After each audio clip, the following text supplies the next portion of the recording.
So you want to buy your first guitar. Maybe you want to start playing. Maybe you've been playing someone else's guitar and you want to now finally get one of your own. Regardless of your reasons, in today's day and age, it is really difficult to make sense of all the choice and all the information that you have. On the internet, everywhere else, there is so much information, so I can understand if you have a little bit of a choice paralysis. Well, this video is supposed to help you solve that. It's going to be everything you need to know, all in one place in this 10-minute or 15-minute video.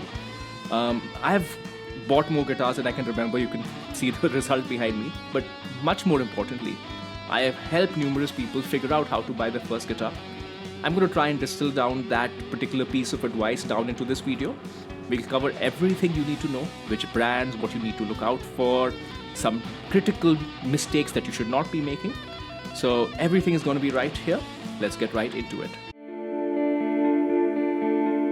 So hi everyone, welcome back to the Ministry of Guitar. My name is Utkarsh Mohan. I'm coming to you from Singapore. For regular viewers, as always, if you like what I'm doing, please do like, subscribe and share. And if you're new, do check it out. Maybe it will be helpful. Okay, so now we're going to get into how to buy your first guitar, or the mistakes not to make when buying your first guitar, or what do you really need to know. I will be sharing essentially 5 important things, 5, not 4. But there's one foundational question that I will address, and then there is one additional question, which is what all you need to buy. So the foundational question is, if you're starting to play guitar, should you be playing electric or should you be playing acoustic? There is no right answer. My general counsel to people is start on the electric because it's easier to play. And the reason why easier to play is more important, it's because guitar is a notoriously difficult thing to pick up in the beginning. Afterwards, it becomes very rewarding. But in the beginning, it's very painful, sometimes literally, because your fingers can bleed. And electric is easier. That said, if you prefer acoustic, if that is what you have, maybe you've seen Ed Sheeran or maybe you've seen Taylor Swift or whoever it might be, and they play acoustic primarily and that's what you want, go ahead. There's no right or wrong answer. It's just that electric is easier to play and guitar is a more difficult instrument to learn in the beginning. Okay, with that out of the way, let's get into the 5 tips. So the first tip is buy the guitar or the guitar shape that appeals to you. This is critical. More important than the sound of the guitar in the beginning, the specific different kind of sound, it is important that the guitar looks right and makes you want to play. This may sound frivolous, but this is really the most important thing. If you like the look of the guitar, if you like the look of yourself playing it, you will end up playing it a lot more. And in the beginning, going back to the foundational question that I asked, it requires a significant amount of self-motivation because it's very difficult to play. At this point, let me talk to you a little bit about guitar shapes because it can be very, very confusing. So guitar has a bunch of what I would call foundational shapes. These are currently owned by certain brands, but these are ubiquitous to the whole market. You can get these shapes in pretty much any brand you want. So think about, just to use an analogy from the car market, of course you can have a 4-door saloon, you can have a 2-door coupe, you can have a convertible, you can have a SUV, you can have a station wagon. There are so many options. There is a company that made these body styles for the first time, but it doesn't mean that that company is the only one that makes it. Now you can get a 4-door coupe, a 4-door saloon in many different companies. Think similarly in terms of guitars. There are foundational shapes. There is a Stratocaster shape. This shape you must have seen. I mean, this is the most popular shape. There is the Les Paul shape. You see the shape again. Then there are slightly more, also popular but not as famous as these two. There's a Telecaster shape. There's an Explorer shape. There is a Flying V shape, and many more. There are 2 companies essentially which own these original shapes, original versions of these shapes, which is Gibson with the Les Paul and the SG and the Explorer and the Flying V, all of these. And then there is Fender, which owns the Stratocaster shape, Telecaster shape. I haven't covered everything. This is not a comprehensive review. What I'm trying to tell you is that these companies own these shapes, but it doesn't mean that you cannot get this shape in any other company. There'll be slight variations to differentiate it, but they will look very similar. So the point here is you're not only restricted to Gibson and the cheaper version Epiphone or Fender and the cheaper version Squier if you want a shape. You can get the shape in almost any brand you want.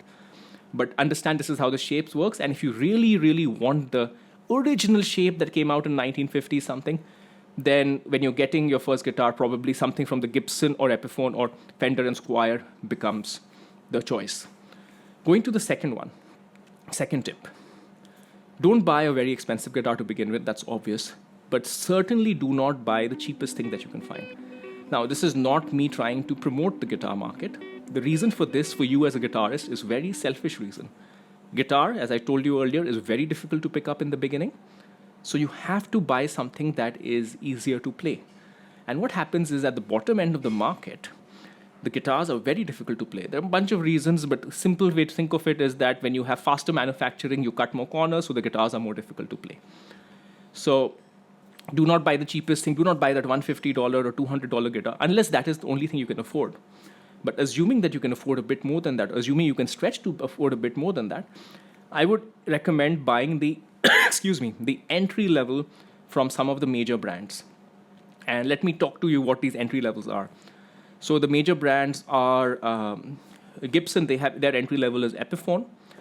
Then there is Fender, their entry level is Squier. There is PRS, their entry level is PRS SE. There is ESP, their entry level is ESP LTD. There is Music Man, their entry level is Sterling. So I've given you a rough, this is not comprehensive, but these are the major ones that you may want to know. So there's a lot of choice here. So can I help you figure out which one of these you should go for? In my experience, I would recommend either PRS SE or ESP LTD. And the reason for this is these guitars give you the best quality for the money and the best playability for the money. You can always go for the Squier or the Epiphone if you really want the original shape. But my recommendation would honestly be between PRS SE and ESP LTD. That's just, I'm not paid anything, but this is just my experience and what I generally recommend to people. The third one, and this is where it gets very specific to guitarists, is do not buy this online, especially your first guitar. Go and try the guitar in the shop and go with an experienced guitarist. Now, there are a few reasons for this. Guitars vary dramatically, honestly, especially at cheaper price points. Even at higher price points, they vary. PRS is a brand which varies a little bit less, but in general, guitars do vary. They're pieces of wood. They're more organic, so they tend to vary. And especially at cheaper price points, which is where you'd probably be when you're trying to buy your first guitar, is guitar by guitar, it'll be different. The playability will be different. So it's important to go and try the guitar. It is also important to take someone along with you because they will be able to experience the guitar and they can play on the top, they can play at the bottom, they can do things, they can check the electronics. They will be able to explain to you how the electronics work when you look at multiple guitars with different layouts, etc. So that's important. So invest that time, maybe invest in a relationship. Chances are if you want to pick up guitar, you know someone who plays guitar. Do that. It's very, very important. Linked to this, there's a fourth tip. Buy the guitar you play in the store. Don't ask for a new piece. Now, this is counterintuitive because what happens when we go and do shopping generally? We generally are always trying to get the new piece, right? You go and try out a shirt and you're like, okay, do you have a new piece of this? So on and so forth. Because everything is standardized. Clothes are standardized. Guitars, as I mentioned earlier, are kind of standardized, but they're not exactly so. So it is critical that if you like a guitar in the store, your friend has seen it, or whoever it might be, a relative, whoever is the person, experienced guitarist, you guys have tried the guitar, take that exact guitar. More than the playability, which can be adjusted, the looks of it. So guitars often have natural wood on it, and natural wood has variations, and no two guitars are exactly the same. So if you're buying a guitar that has some bit of exposed natural wood and you like the way the wood looks, if you get a new piece, it will not look exactly like that. It will look different. So that's why, counterintuitive to other industries, buy the guitar that you play. Don't ask for a new piece. Okay, and the last one, which is an important one, and this again increases your chances of success or continuing on guitar, is once you buy your first guitar, invest in something that's called a setup. What is a setup? The simple way to think of it is, if you think of a guitar, there's strings on top of a piece of wood. There's a distance between the piece of this wood and the string. So it needs to be the right amount of distance, otherwise it's very difficult to play. Another way to think of it is the length of the string has to be correct, otherwise the notes that you will be getting will be wrong. I'm giving you very simplistic examples, but the long and short of it is the difference of a guitar before a setup and after a setup is dramatic. Now, if you're buying an expensive guitar like a USA PRS, it doesn't really need a setup other than for preference, because they come from the factory super well set up. But going back to cheaper, more affordable guitars, the way the companies offer guitars at these price points is they really reduce the labor time And when you reduce the labor time, you don't really have time for a setup. So a guitar that you may not perceive as amazing, once you set it up, will be dramatically better. And this is why, going back to my previous points, where you take someone experienced along with you, they'll be able to play a guitar and they'll be able to understand, okay, it's good, maybe it can be better, it needs a setup, or it doesn't even, setup will not work, this guitar is just a dud. So you need somebody more experienced. But regardless of what guitar you get, invest in a setup. It costs different across different countries. I think if you live in the US or Western Europe, you can get a setup done for $50. And setup is a broad term. If you buy a better guitar or a guitar that's slightly better to begin with, it'll need less work. If you buy a terrible guitar, it may end up costing the cost of the guitar in a setup. So it varies, really varies by country, but do invest in a setup. Now, the last piece of this, the bonus tip, is what all do you need to buy when you buy a guitar? Because there's so much stuff out there, right? There's cables, picks, how to make sense of all of this. So let's talk about the different things that you need. The first thing that you need, of course, is a guitar pick. This thing that you can see. Multiple brands, multiple shapes, personal preference. Don't overthink it. Just buy whatever you can find. Buy a medium one because that's just Goldilocks. And later, if you can figure out what you like, you can buy something from Fender. There's so many. Second thing, guitar cable. My recommendation to you is do not get a cheap guitar cable. Get a decent guitar cable. Fender makes them. You get them from Diodario. There are multiple brands out there. Get a decent one because that's literally what's creating the sound. I'm, of course, talking from an electric guitar perspective, but there are acoustic guitars as well, which you can connect into amplifiers. So even for an acoustic guitar, which can be connected, which has what they call a pickup, you would need a guitar cable. Third one is a guitar clip-on tuner. Do I have one around with me? Interesting. Okay, I'll put one put one up on the screen. Here it is. This is just for you to make sure that your guitar is in tune. It's making the notes, the musical notes that you want. Many brands out there, you can't go wrong. Ibanez has many, Boss has many. You can choose anything you want. Then you have something called a capo, which I have.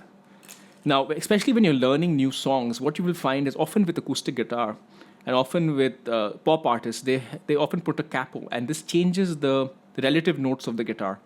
And the way they're playing it, you will not be able to play it unless you have this. So I strongly recommend that you get a capo when you buy a guitar. The next thing is a basic guitar amplifier. Nowadays you can connect the guitar to the internet or rather to the computer and use these online plugins. But honestly, you need to reduce the amount of steps. What you want is you have an amplifier in front of you. You just plug in the guitar cable and you're done. You need to reduce that friction. So invest in a basic guitar amplifier. They cost like $200, $250 even starting there.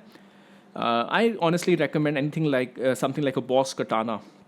They're cheap, they're good, they give a big range of sounds. You can connect an electric or you can connect an acoustic. Everything works. So just get a Boss Katana, keep life simple. There are different sizes, choose what you like. That's my recommendation at least. Lastly, a set of extra strings. Now, it may seem very daunting that you have 6 strings and you change them. Especially if you're starting guitar, it sounds like a crazy amount of technical know-how. I am the least technical person out there. I barely can change a light bulb, but I change strings all the time. It is super easy. I'm not saying you buy a guitar and start changing the strings, but have a set of strings because nothing is more frustrating than a guitar with one string broken. Then you can't learn the songs that you want to learn. And then you're so scared about how to change it that you maybe need to take it to somebody, and that is going to add more friction, and maybe you end up stop playing guitar. Versus if you have the set of strings with you, then you can just look up YouTube. You have so many videos on how to change strings, and you'll figure it out. It's very simple. I can do it. You can do it. It's really simple.